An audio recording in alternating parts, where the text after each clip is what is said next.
kutokuwa na kumbukumbu sahihi za takwimu za ardhi ni uzembe, naweza kusema ni uzembe, kwa sababu kitu hiki kimekuwa kikizungumzwa sana. Sasa leo ukianza kuniambia bado ni tatizo, siwezi kuelewa kama kuna watu walioko serious. Upungufu wa watumishi inaweza kuwa ni kisingizio, lakini sio kisingizio, kwa sababu afisa ardhi yupo, afisa mipango yupo, mkuu wa idara yupo. Inakuwaje mshindwe kurekebisha takwimu hizi? Na katika takwimu pia ambazo mmezionyesha, kuna zingine yawezekana ni sahihi, zingine sio sahihi, lakini haiwezekani mtu anakuwa anadaiwa billions of money mpaka leo hii hamjajua sababu ni nini. Alafu mnakuja mnarudisha nyuma, mnasema kodi inatakiwa kwa shilingi kadhaa, kwa hiyo kilichoko kulifanyika makosa. Miaka yote mlikuwa wapi kurekebisha katika hatua hiyo? Maanake kwanza hii ni frustration kwa mteja, lakini na kwenu mnakuwa na matumaini au matarajio makubwa ambayo hayapo. Sasa swala kama hili halileti tija kwenye mfumo mzima wa utendaji wa serikali na katika kukusanya mapato halisi ya serikali. Lengo mliojiwekea si sahihi kwa manispaa. Manispaa haiwezi kuwa na lengo la milioni 900 kwa mwaka. Haiwezekani. Nyinyi mlitakiwa kuwa na zaidi ya bilioni 3 hapa. Lakini pia mlijiwekea 1.5 bilioni kama lengo. Lakini hapa mnaniambia 950. Why? Madeni yaliyoko nje ya halmashauri hapa ambao mnatakiwa kuyakusanya bila kujali ni sahihi au sio sahihi, kwa mujibu wa record mna bilioni 150 ziko nje ndani ya manispaa. Alafu leo mnasema mmekusanya asilimia sijui 50 ngapi hapa, asilimia 61, kitu ambacho si sahihi. Manake hakuna kazi iliyofanyika, pamoja na kwamba tumekuwa tukipita hapa. Mimi nimekuja Iringa, nadhani hii ni mara yangu ya 3 toka nimeingia kwenye wizara hii. Na kila nikija nasisitiza mambo ya makusanyo. Lakini ukiondoka ukirudi hali ni ile ile. Manake watu bado hamjawa serious. Nalizungumzia hili kwa sababu mpaka kufikia mwezi uliopita tulikuwa na makusanyo kama bilioni 84 kati ya bilioni 180 zinazotakiwa kwa nchi nzima. Manake ni kwamba watu hatufanyi kazi. Naagiza mkurugenzi, jambo la kwanza, hakikisheni wadaiwa sugu wote wameainishwa. Hapa kwenye taarifa nilitegemea nikute orodha ya wadaiwa sugu ambao wameshapelekewa na notes kwa ajili ya kudaiwa. Hakuna hata moja hapa ambayo imeonyeshwa, ila ameonyesha tu yale yenye changamoto.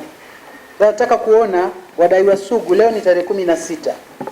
Kuanzia kesho wapewe notes, mpaka kufikia mwisho wa mwezi watakuwa zimesha machua zile notes. Kama hawajalipa wanatakiwa wapelekwe kwenye baraza la ardhi na nyumba ili waweze kulipa. Hatuwezi kucheza na hili. Mheshimiwa Rais anahitaji pesa. Wizara ya Ardhi ni wizara wezeshi, na tukichangamka katika kukusanya mapato ni wizara ambayo ina mapato mengi sana kuliko watu wanavyotarajia. Lakini hatuko serious na kazi hiyo. Kwa jambo la msingi, nataka kuanzia kesho notes zipelekwe kwa wadaiwa sugu wote, na tunataka orodha yake kamishna upate na wizarani tupate. Alafu tutakuwa tuna monitor, tuangalie muda wa notes umekwisha, nini hatua iliyochukuliwa. Kwa sababu tumekuwa na uzembe, tunataniana tu katika kazi, watu wafanyi kazi. Lakini jambo lingine, katika masuala haya mnayozungumzia habari ya uelimishaji, watu hawalipi kwa sababu tu ya corona, kwamba hamwafikii. Mna local radios. Mimi nimekaa Iringa hapa, nilikuwa mkuu wa wilaya. Zinasikika kila kona. Kwa nini msitumie vyombo vya habari? Kwa nini msitumie PA system katika kupita kwenye, sio lazima wakusanye.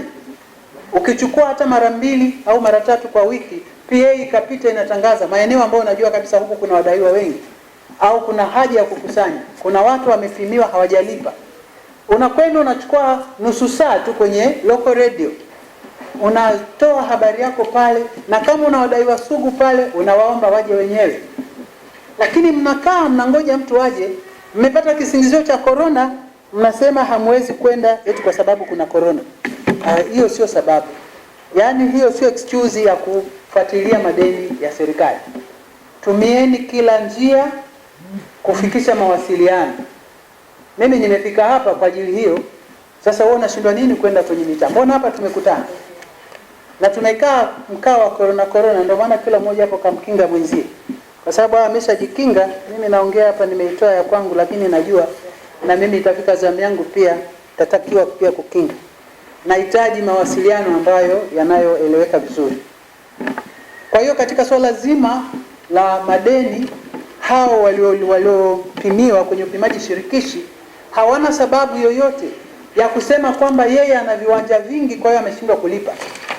Na kwa sasa hivi sheria inakuja, tukisha kupimia ni lazima uchukue kile kiwanja, lazima ulipie.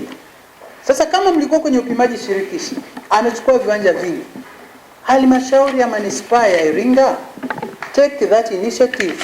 Chukua vile viwanja kwa makubaliano na yule, umuuzie. Wewe unataka pesa, kubaliana naye umuuzie, hata kama atakupa commission ndogo, ili mradi vile viwanja vimilikiwe.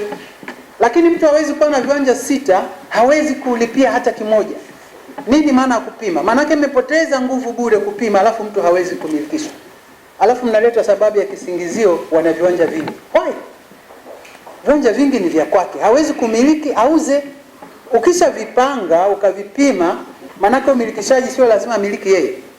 Anaweza akamuuzia mtu mwingine madam kimeshaongezwa value. Swala tu la kupima tayari umeongeza value ya kiwanja kile.